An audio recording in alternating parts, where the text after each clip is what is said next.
बीते दिनों कोल्हापुर में हुए दंगों में 30 ऑटो रिक्शा, 10 कारें, 18 टू व्हीलर, 40 दुकानें, 10 से ज्यादा हाथ गाड़ी और 2 चिकन शॉप को जला दिया गया।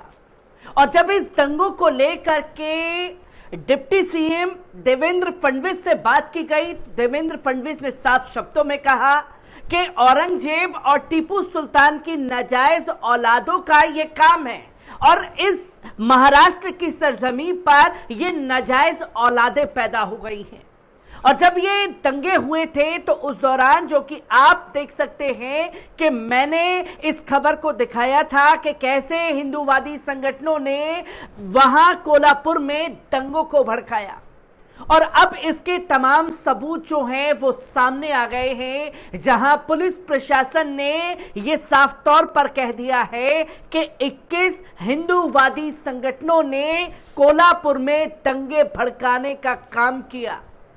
और ये हिंदूवादी संगठन सिर्फ आज या कल या परसों से नहीं, बल्कि 1 साल से महाराष्ट्र को चलाने की कोशिशें कर रहे हैं, जो कि बीते कुछ सालों से लगातार मुस्लिम विरोधी रैलियां महाराष्ट्र में की जा रही हैं। सुप्रीम कोर्ट सरकार से संज्ञान लेने को कह रहा है, पर इन रैलियों पर रोक नहीं लगाई गई और बहाना बना दिया गया कि व्हाट्सएप स्टेटस में औरंगजेब और टीपू सुल्तान की तस्वीरों को लगा दिया, इसलिए यहां दंगे भड़क गए।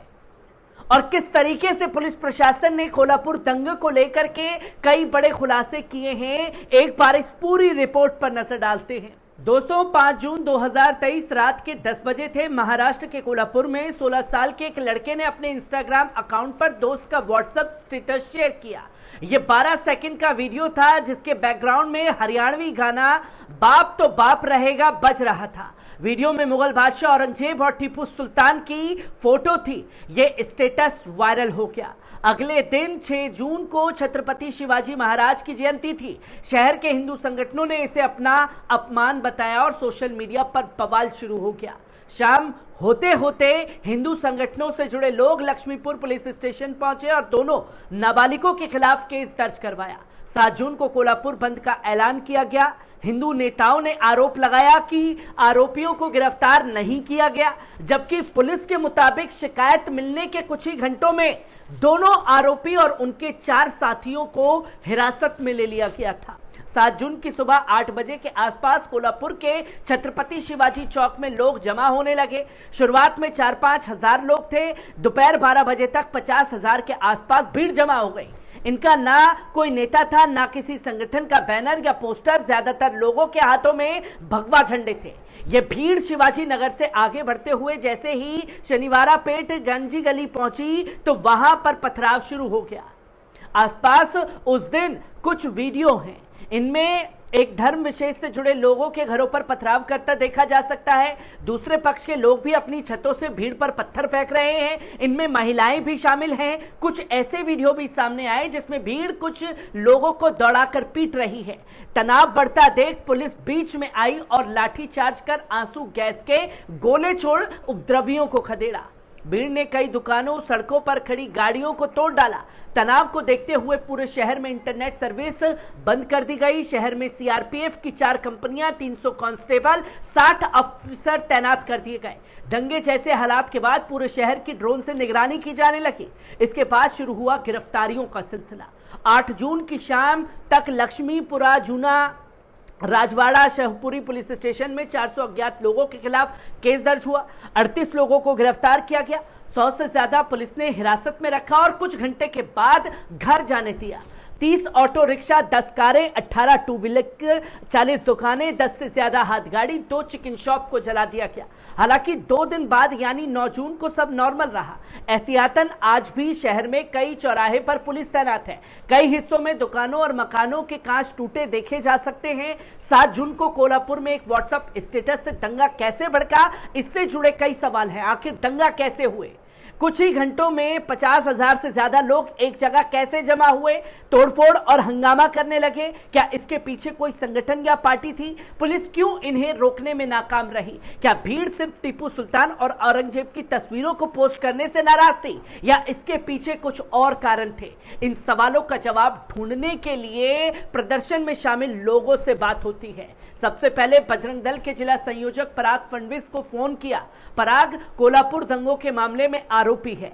पराग फडणवीस के मुताबिक कोल्हापुर बंद का फैसला सिर्फ स्टेटस लगाने के बाद नहीं लिया गया, बल्कि इससे पहले 5-6 घटनाएं हुई थी। एक धर्म विशेष के लोग लगातार हमारी भावनाएं आहत करने की कोशिश कर रहे थे।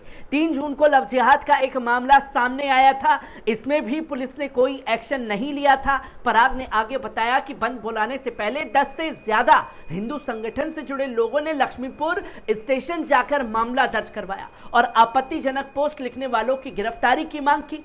पुलिस ने इस मामले में भी देर की तो सोशल मीडिया से यह जानकारी पूरे शहर में फैल गई। इसके बाद और भीड़ पुलिस स्टेशन के सामने जमा हो गई। पराग ने आरोप लगाया कि एक धर्म विशेष को सपोर्ट करने वाले कुछ लोगों के साथ पुलिस मिली हुई है, इसलिए कार्रवाई नहीं कर रही थी। इस बात से नाराज भीड़ उग्र हो गई। पुलिस स्टेशन के अंदर ही हमने तय किया कि अगले दिन यानी 7 जून को कोल्हापुर बंद रखा जाएगा। छानबीन में पता चला कि यह बंद किसी और संगठन ने नहीं बल्कि सकल हिंदू समाज नाम के मंच की तरफ से बुलाया गया।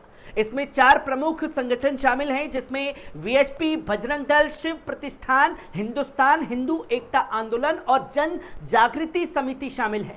इसके अलावा हिंदू महासभा, बीजेपी युवा मोर्चा समेत 15 संगठन और 6 राजनीतिक दल के नेता भी इस मंच में शामिल हैं। सकल हिंदू समाज के नाम पर शुरू हुई रैलियां और प्रदर्शनों में शामिल ज्यादातर लोगों के हाथों में भगवा झंडा, सिर पर भगवा टोपी पगड़ी और हाथों में लव जिहाद, लैंड जिहाद, धर्मांतरण, गौ हत्या के बैनर और पोस्टर होते हैं। आधिकारिक तौर पर इन रैलियों का ना कोई आयोजक है और ना ही कोई एक संगठन, एक चेहरा इसके पीछे है। बजरंग दल के जिला संयोजक पराग फडणवीस ने बताया कि माहौल बिगाड़ने के लिए पुलिस जिम्मेदार है। पहले उन्होंने एफआईआर दर्ज करने में आनाकानी की, फिर आरोपी गिरफ्तार करने में देरी की। केस दर्ज करवाने गए लोगों को ही पकड़कर जेल में डाल दिया गया। पुलिस के इस रवैये से नाराज होकर लोगों ने कोल्हापुर बंद बुलाया था। पराग ने आगे बताया कि हमने व्हाट्सएप के जरिए लोगों तक कोल्हापुर बंद करने और छत्रपति शिवाजी महाराज चौक पर पहुंचने का मैसेज पहुंचाया था। पराग ने इस बात को गलत बताया कि बंद में पुणे, सांगली या सतारा से लोग आए थे। उन्होंने कहा ज्यादातर लोग कोल्हापुर और आसपास के गांवों से थे। पराग जो भी कहें, लेकिन पुलिस जांच कर रही है कि बंद के दौरान शहर में भारी मात्रा में MH-12, MH-11 नंबर की गाड़ियां क्यों आई।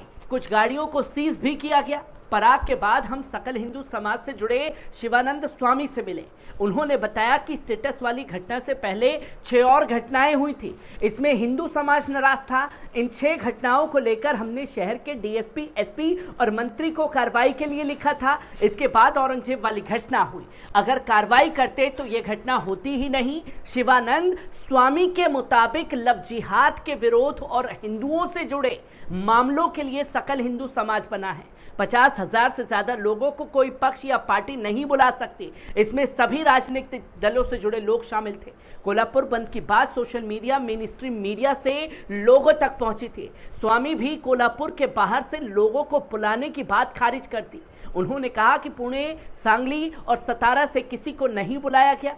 सकल हिंदू समाज से जुड़े संगठन हिंदू जन जागृति समिति के राष्ट्रीय प्रवक्ता रमेश शिंदे भी दंगों के लिए पुलिस की लापरवाही को जिम्मेदार ठहराते हैं। उन्होंने कोल्हापुर बंद सिर्फ एक सोशल मीडिया पोस्ट की वजह से नहीं, बल्कि इससे पहले हिंदू महिलाएं भजन कर रही थी और दूसरे धर्म के लोगों ने उन्हें रोका और फिर पीटा था। अगले दिन लव जिहाद का एक और मामला सामने आया।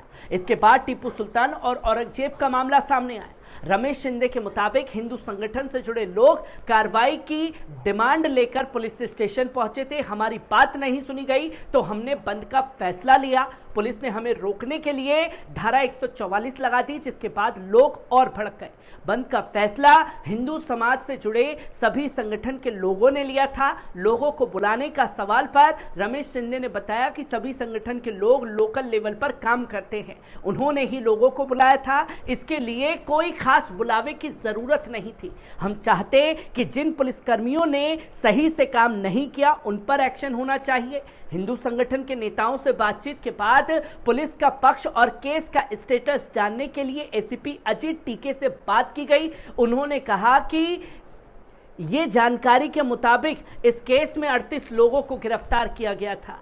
अब सभी जमानत पर हैं। 400 से ज्यादा लोगों के खिलाफ दंगे भड़काने का केस दर्ज हुआ। सकल हिंदू समाज क्या है, ये कैसे काम करता है, इसे कौन फंडिंग करता है, इनमें कौन से संगठन शामिल हैं, इसे लेकर 10 मार्च को रिपोर्ट पब्लिक की गई थी।